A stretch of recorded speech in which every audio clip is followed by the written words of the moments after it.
اعوذ باللہ من الشیطان الرجیم بسم اللہ الرحمن الرحیم۔ السلام علیکم ویورز۔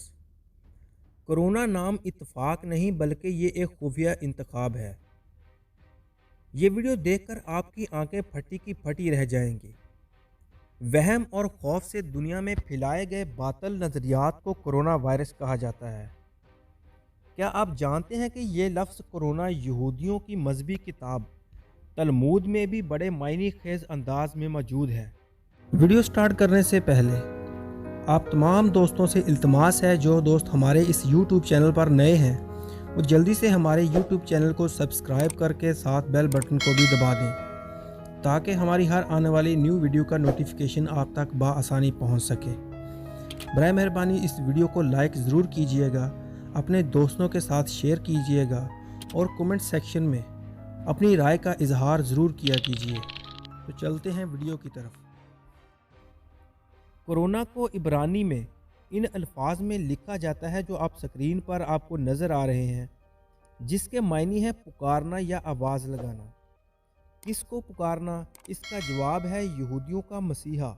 آرتھوڈوکس یہودیت کے مطابق مسیحا، جسے انگلش میں حشیم کہتے ہیں، دجال نہیں بلکہ ایک ایسا لبرل یہودی النسل رہنما ہوگا جو مسجد اقصی کو شہید کر کے اس کی جگہ دجال کے لیے ہیکل سلیمانی تعمیر کرے گا۔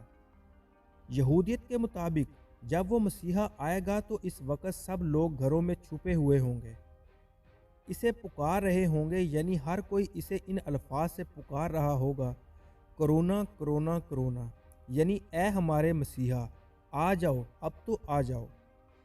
اس کے علاوہ نئے کرونا وائرس کو کووڈ-19 کا نام بھی یہودیوں نے دیا ہے، اور آپ اسے بھی ہرگز کوئی اتفاق نہ سمجھیں۔ میں ہمیشہ قارئین کو سمجھاتا رہا ہوں کہ یہودی ہمیشہ دو معنی الفاظ ایجاد کرتے ہیں جن کا ظاہری مطلب کچھ اور جبکہ اصل مطلب کچھ اور ہی ہوتا ہے۔ لفظ کووڈ یہودی مذہبی کتاب تلمود کے 5ویں باب کے پہلے پیراگراف میں کچھ اس طرح سے لکھا ہوا ہے، جس طرح آپ کو سکرین پر نظر آ رہا ہے۔ اس کے معنی ہے کہ کسی شخص کو اس وقت تک نماز کے لیے نہیں اٹھنا چاہیے جب تک کہ اس کو کووڈ نہ ہو۔ کووڈ کیا ہے؟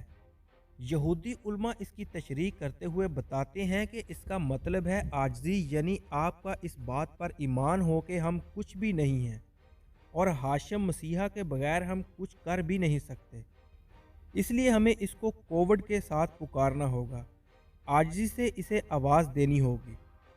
اور کیا آواز دینی ہوگی؟ اس کا جواب ہے 19۔ اب یہ 19 کیا ہے؟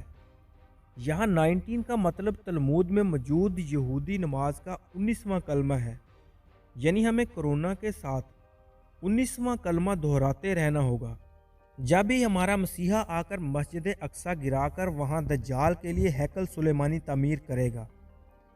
اب آپ کو سمجھ آ گئی ہوگی کہ یہودی اپنے پلانز کو کس طرح خفیہ دو معنی الفاظ بنا کر پیش کرتے ہیں۔ اب آپ اسرائیلی وزیر صحت اور وزیر دفاع کے بیانات ذہن میں لا کر ان پر غور کریں، جس میں ایک کہتا ہے کہ ہمیں کرونا سے کوئی پریشانی نہیں، اور دوسرا کہتا ہے کہ ہمیں نجات دلانے والا مسیحا جلد آنے والا ہے۔ اس کے علاوہ اسرائیل کے چیف ربی نے بھی اعلان کیا ہے کہ مسیحا اسی سال آئے گا۔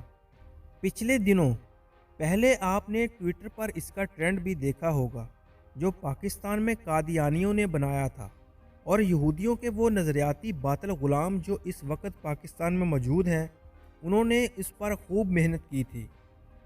جی ہاں، 100% بالکل ٹھیک سمجھ رہے ہیں آپ، اسی لیے سب کو گھروں میں قید کروا کر ہر جگہ کرونا کرونا کروایا جا رہا ہے۔ یہ محض اتفاق نہیں، ڈیجیٹل دور کے آغاز میں اس کرونا کے نام پر آپ کے لیے جو ویکسینیشن تیار کی گئی ہے، اس سے آپ کے دماغ سے حقیقی معبود کا خیال نکال کر آپ کو دجال کی پیروی پر آمادہ کیا جا رہا ہے۔ لہٰذا اس لفظ کو بھی استعمال کرنے سے روکیں، کیونکہ کرونا وائرس نہیں، صرف یہودیوں کا پیدا کیا ہوا ایک باطل نظریاتی وہم ہے۔